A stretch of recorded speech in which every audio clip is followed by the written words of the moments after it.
कुछ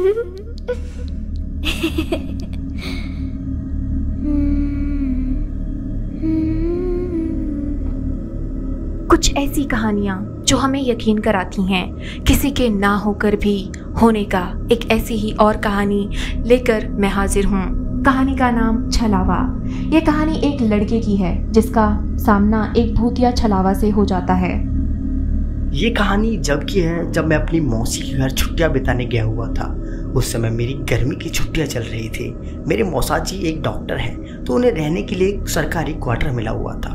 वो उस क्वार्टर की दूसरी मंजिल पर रहते थे। उनके फ्लोर पर एक बालकनी थी जिसके पीछे की ओर एक जंगल था और रात के समय उस जंगल से अजीबोगरीब आवाज़ें सुनाई देती थी। ऐसे ही एक दिन की बात है कि जब हम सभी खाना खाकर रात में बालकनी में बैठे बातें कर रहे थे कि तभी मेरी मौसी का लड़का हमसे कहने लगा कि किसी में इतनी हिम्मत है कि वो रात के समय इस जंगल की ओर जाए।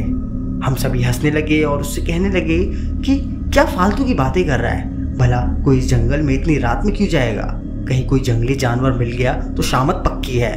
वो बोला कि मैं मजाक नहीं कर रहा हूँ। मेरे स्कूल के दोस्त बताते हैं कि एक बार ऐसे ही एक लड़का उस जंगल में चला गया, फिर उसका कभी कुछ पता नहीं चल पाया। गांव के लोग बताते हैं कि उस लड़के को अपने पिता के जंगल में बुलाने की आवाज़ें आई थी और वो उनकी आवाज़ के पीछे पीछे उस जंगल में चला गया और फिर कभी किसी ने उसे देखा ही नहीं। मैंने हंस के उसको बोला कि ये तो छोटी कहानी है, अगर वो लड़का लौटा ही नहीं तो लोगों को किसने बताया कि वो आवाज़ उसके पिता की थी। वो बोला क्योंकि उसके पिता उससे थोड़ी दूरी पर थे और उन्होंने भी वही आवाज़ सुनी थी, मतलब उनको बुलाने की। उनकी ही आवाज़ में कोई उनके बेटे को अपनी ओर पुकार रहा था। जब वो दौड़कर वहां पहुंचे तो उन्होंने देखा कि वहां पर उनका बेटा नहीं था, इसलिए कोई भी उस जंगल की ओर नहीं जाता। मैं अपने मौसेरे भाई की यह कहानी सुनकर हंसने लगा कि वाह क्या बात है, जंगल का भूत जो लोगों को गायब कर दे।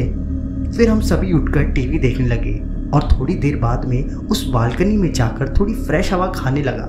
रात के समय में उस जगह अच्छी खासी हवा चल रही थी और मैं उस जंगल की ओर मुंह करके देखने लगा कि आखिर कौन होगा वहां पे। क्या वो सच था कि तभी मैंने अपने मौसेरे भाई को उस जंगल के किनारे खड़े देखा। वो मेरी ओर नजर करके हंस रहा था और मुझसे इशारे में कह रहा था कि तुम भी यहाँ आओ। मैं चौंक गया कि अभी तो वो टीवी देख रहा था, फिर नीचे कैसे पहुंच गया। मैंने पीछे मुड़कर देखा, वहां वो नहीं था, तो मुझे लगा कि शायद ये नीचे चला गया है और मुझे भी नीचे बुला रहा है। वो अब मुझसे बोला कि अरे देख क्या रहा है, नीचे आ, थोड़ा सैर करते हैं।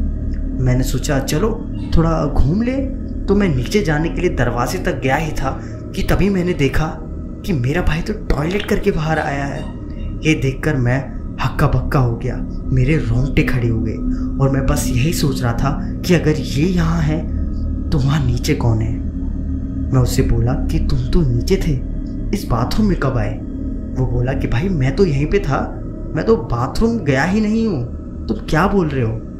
मैं उससे बोला कि मैंने अभी अभी तुम्हें उस जंगल के किनारे देखा था और तुम तो मुझे बुला भी रहे थे। वो बोला मजाक मत करो, तुम्हें क्या लगता है मैं डर जाऊंगा। मुझे पता है कि तुम मुझे डराने का प्रयास कर रहे हो, पर मैं नहीं डरने वाला। इतना कहकर वो टीवी देखने चला गया। मुझे यकीन नहीं हो रहा था कि ये मैंने अभी क्या देखा है। उसी रात मैं जब सो रहा था तब किसी की मुझे पुकारने की आवाज़ आ रही थी। वो जो भी था मुझसे कह रहा था कि मैं तुम्हारा कब से इंतज़ार कर रहा हूँ, तुम तो आए ही नहीं, देखो जल्दी आ जाओ।